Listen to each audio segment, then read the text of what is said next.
I got these CBD calming gummies for Christmas, and so I've been taking them before bed. It's like knocking me out. I don't really know. Anywho, I'm really big on having a morning routine. Some people swear by it.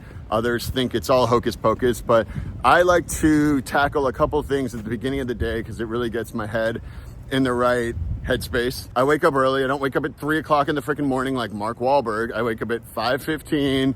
I get up, I have a cup of coffee.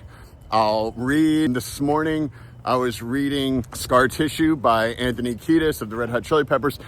Oddly enough, I started reading this book 7 years ago, made it almost all the way through. It's like 400 pages. And for some reason, I stopped reading it at page 326. And for some reason, I just picked it up a couple days ago. And it's such a great book, and it's a pretty easy read. I can't put it down.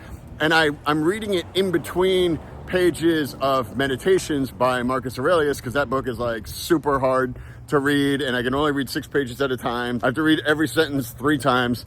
And so I like to switch back and forth from different books. I was reading a section where Anthony Kiedis, I mean, the whole book is just about him being a complete and absolute junkie and going from binge to binge and girl to girl.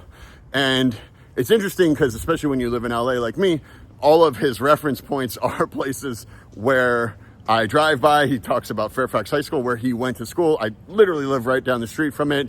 And, you know, he says, oh, I went and got dope at the corner of Selma and Gower. And so it's just kind of interesting when you know exactly where he's talking about. Final sobriety date was December 24th, year 2000. So he just celebrated his 24 years of sobriety. He says it was an interesting day to pick because most junkies will wait for the new year.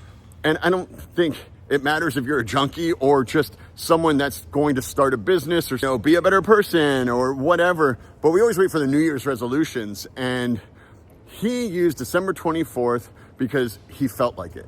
He didn't use New Year's as an excuse to start something new or to have a New Year's resolution. He said, I just was over it, and I easily could have gone another 6-day bender, but I didn't want to. And I just felt it inside of me spiritually that this was going to be the day, and he did it.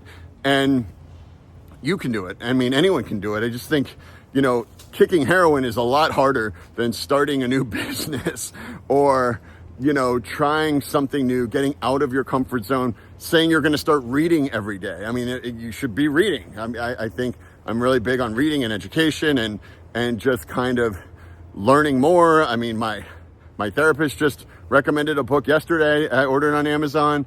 I have a queue of books in my room that I haven't even had a chance to get to. And I'm reading like 3 books at a time. Whatever you do, if you're going to start a side hustle, if you're going to ask for that promotion, or if you hate your job and you just want to get a new job, just do it.